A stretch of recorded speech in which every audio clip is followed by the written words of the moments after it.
Hey folks, welcome back.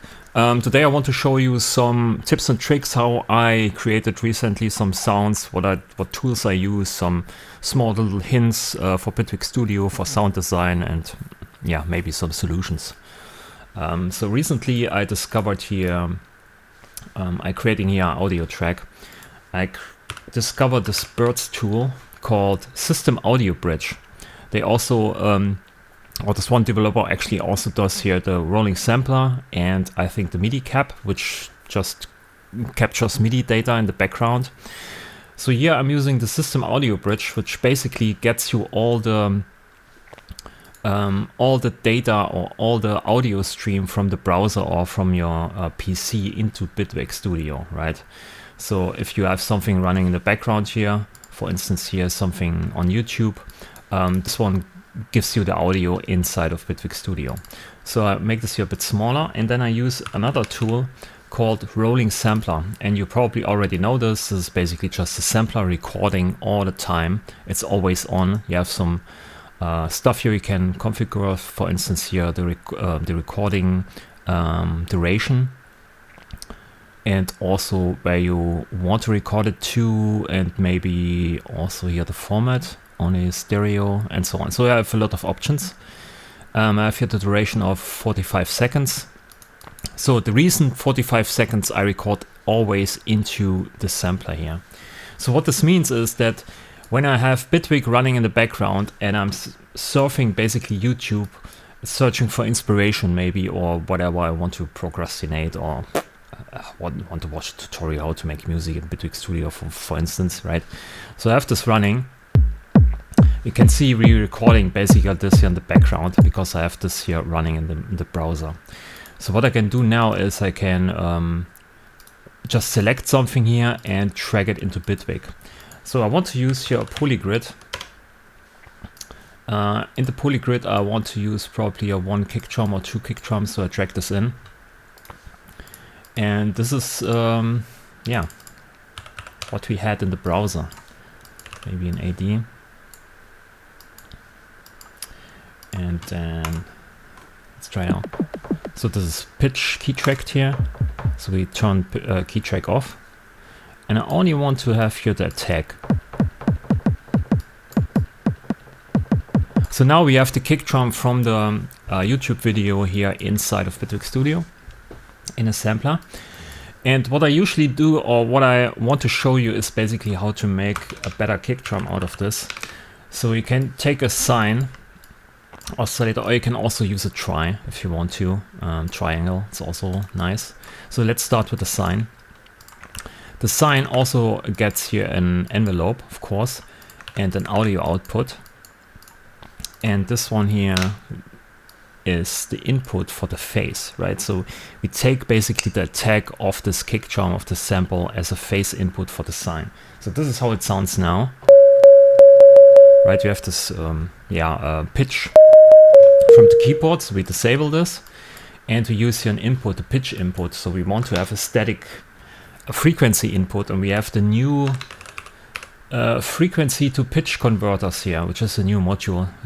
You can see we can input hertz, and then we output here a note. And as the frequency input, we use a constant. And with the constant now we can define your hertz, so as say 80 hertz, right? So whatever I press on the keyboard now, it's always 80 hertz, or this oscillator plays at 80 hertz, which is nice. So what we need to do now is to import here basically the phase input jack. We bring in the sample and disrupt the phase of the sine oscillator playback, so we get this nice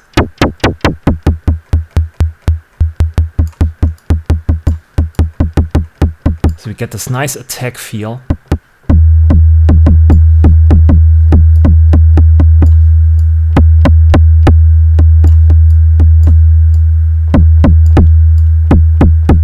So you need to tweak it to your liking, of course.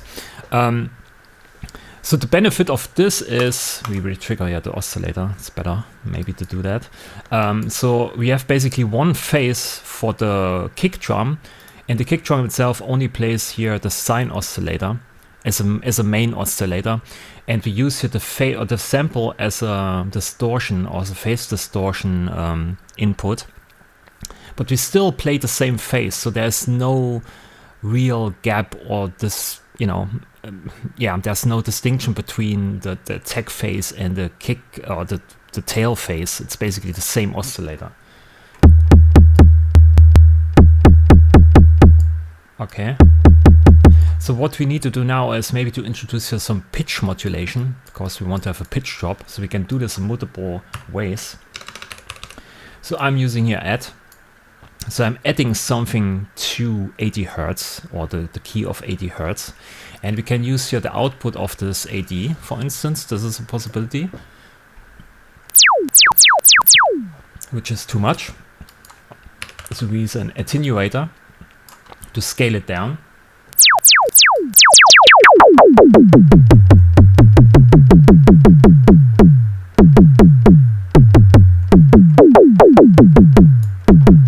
Or we can use this one here.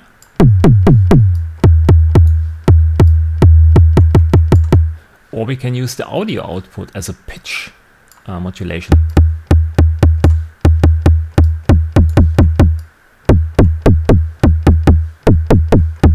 It's a bit more subtle. I think this would be better. Maybe go down with the tail.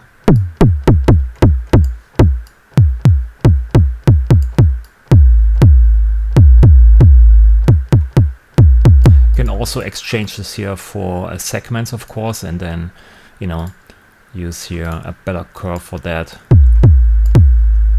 Or maybe do something like this.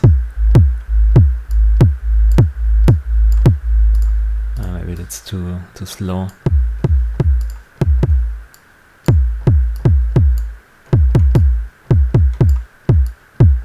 And then you can shape your kick drum however you want it to.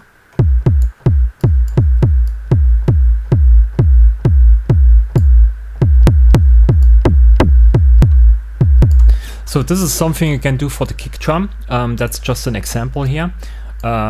So the main idea is basically that you use a sample, but you don't use the sample as the main kick drum. You just use it to shape your sine oscillator in all kinds of different ways for pitch modulation or the phase modulation, and you get a much more richer signal for the kick drum out of that, in my opinion.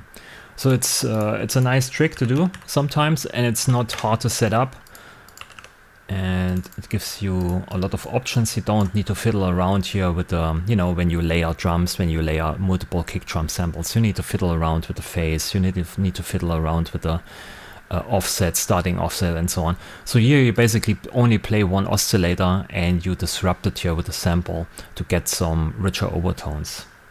That's it basically. Maybe distortion on this here too. Yeah.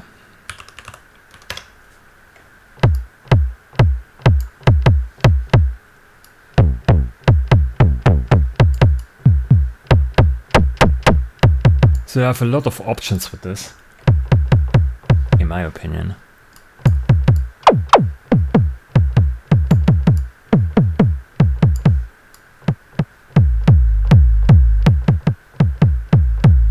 Yeah, nice. So the next option is we have now here a kick drum. I don't want to create a track here, it's just to show you how to do it. Yeah.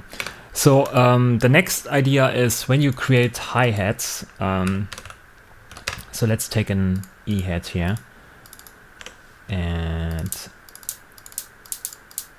let's do something like this.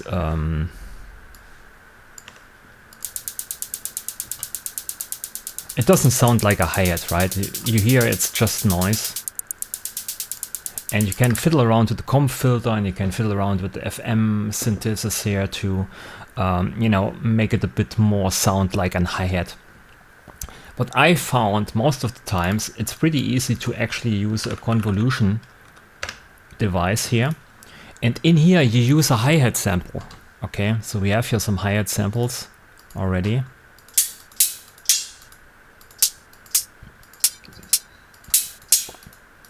It doesn't really matter which one. We basically use here the convolution reverb as a resonator bank to amplify the real frequencies of a real hi-hat. So we can try this out here. Maybe I increase here the loudness a bit more.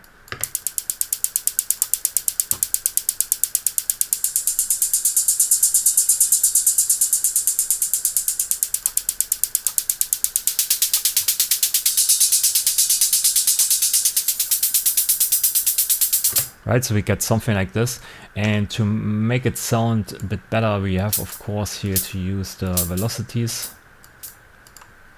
and velocity sensitivity here a bit, and then we probably also want to use expressions.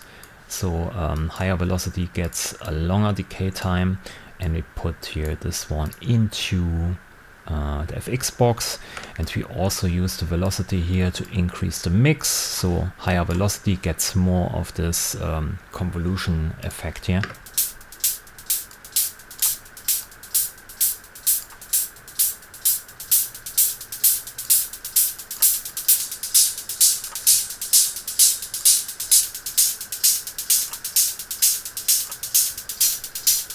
That sounds better.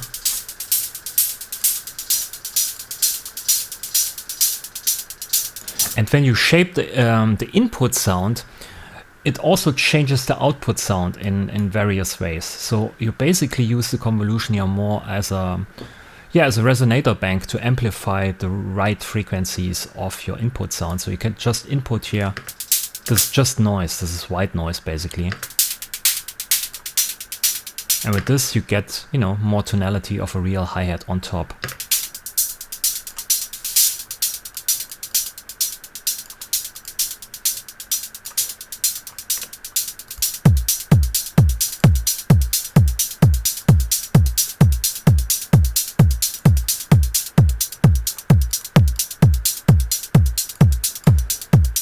Maybe to make this here more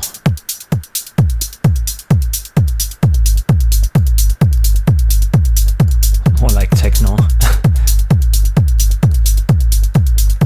So these are basically two techniques I'm using, or three actually, with the rolling sampler. I put you the link to these tools in the description, of course. I think the rolling sampler is $20 or something like that. And the System Bridge audio plugin is for free, so which is really nice to use. So the same idea you can apply to synth sounds, of course. So when we use here a polymer and create here some kind of melody in there.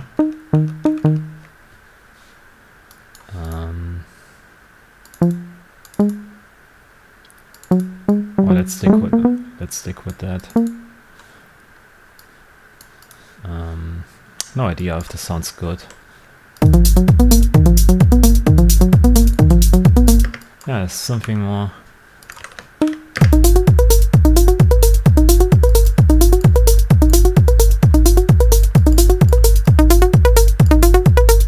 So when you put here maybe an convolution thing on there, maybe a hi-hat sound in here.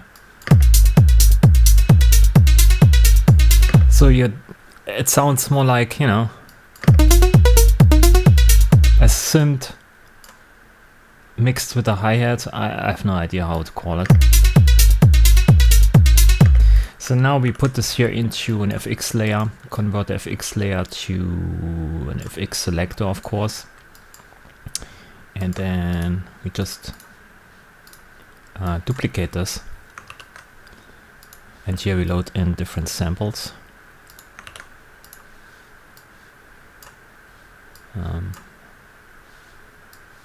Maybe something longer, yeah, something like this. Right, so you get different kind of tonalities.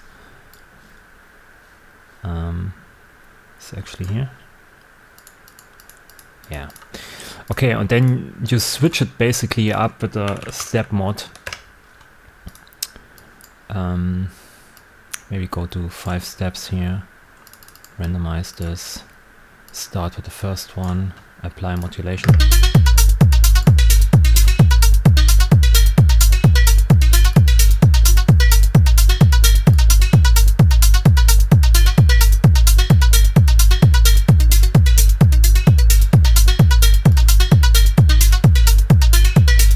right? You get some kind of overtones that are kind of unique and more interesting than having the synth running. And you can see the synth itself, it's super basic. There's nothing really going on there. We do all the stuff here with FX.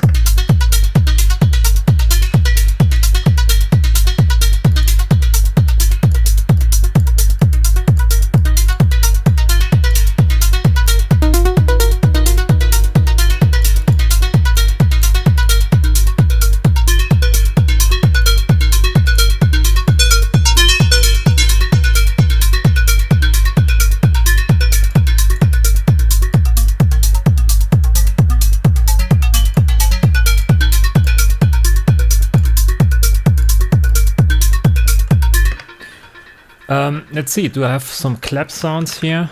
Not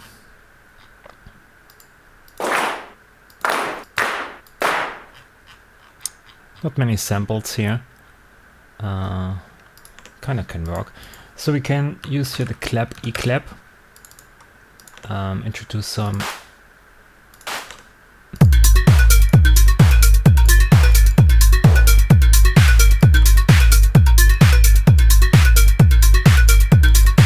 And again here, convolution on that and a real clap sound on top. Let's see how this sounds.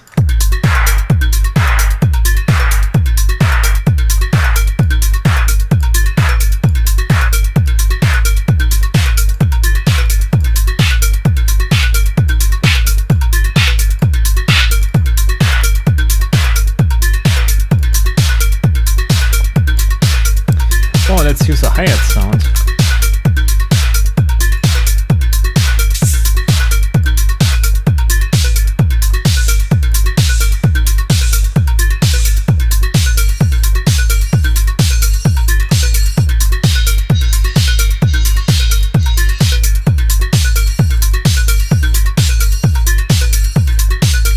Which is nice.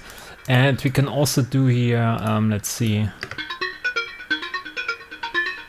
on this one, instead of using here delay, we can quickly build some kind of grid, polygrid here, solo this, and then we work here with noise, AD, use 2 triggers, and the clock quantizer, something like this. We go for 12, maybe 16 here. Use out.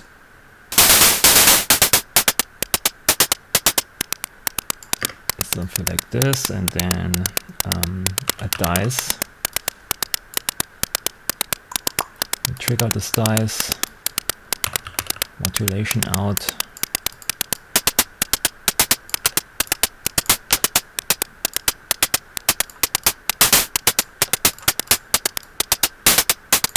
And we create some kind of random noise. Let's see how this sounds.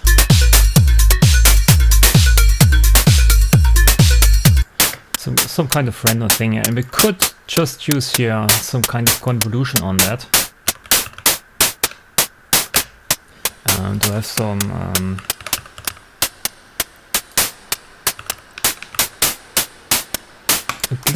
sometimes it loses. I have no bongo sounds here. Damn.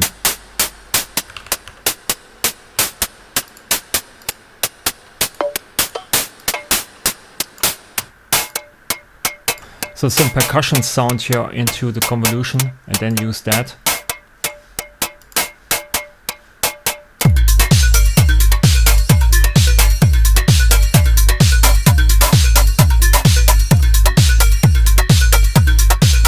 Or use the same trick here as before from this one here. Just copy this over here, and instead of hi-hats, we use bongo sounds.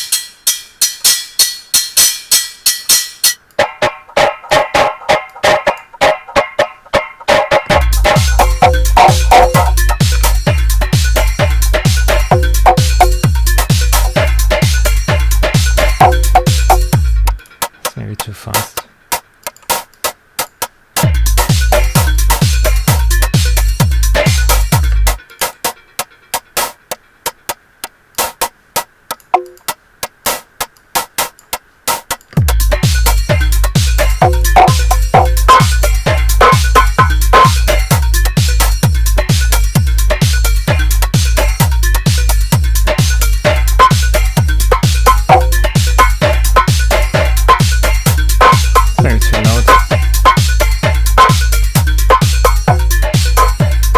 get the idea.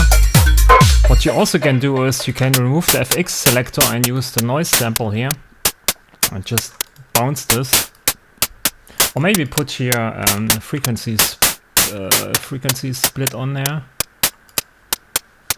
and then use here a dice module to change the splits. Maybe a dice to bring down the volume here, dice to bring the volume here. So get some weird filtering.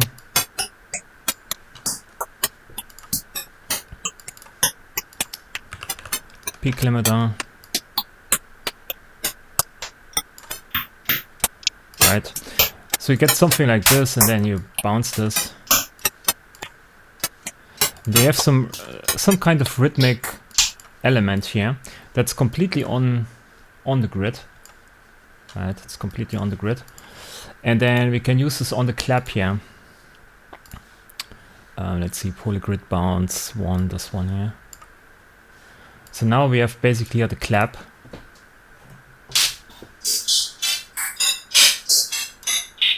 Just going through this bounce we just did here with the polygrid. Maybe it's a bit too long. So let's see how this sounds.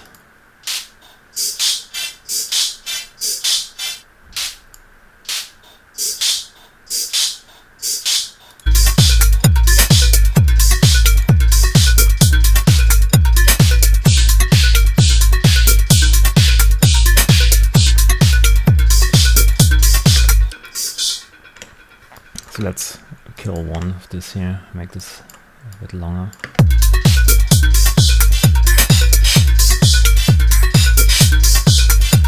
Right, so you get basically this nice convolution rhythmic sample here on top of this clap sound, which is in my opinion cool. And we can also use this here on the melody. Let's see how this sounds here. Instead of this delay, we use convolution, and then here's the polygrid bounce here.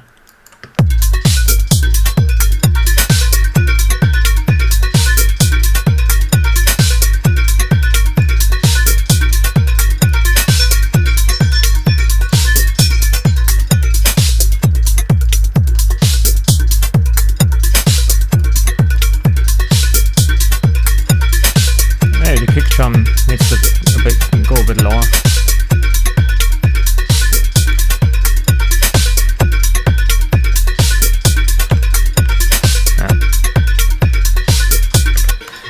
So you get the idea. Convolution is pretty powerful actually in a lot of different ways than just using as a reverb, or you know, it's nice as a resonator to amplify certain frequencies on top of something pretty mundane like a noise sample, or here just the noise hi-hats. Sometimes you can use it for clap sounds easily, and also for percussion sounds. Yeah, convolution on that.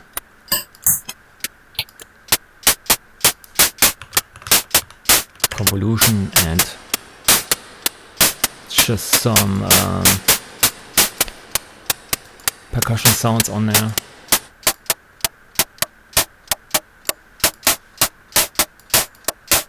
Yeah, when you shape the sound, the input sound, that's the important part. Let's go for a silent key. Bandpass maybe?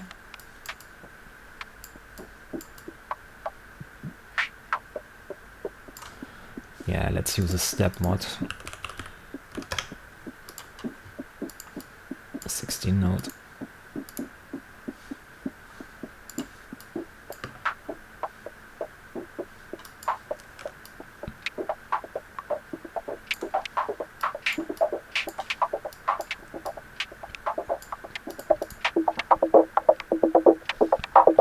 Get some nice sounds out of it.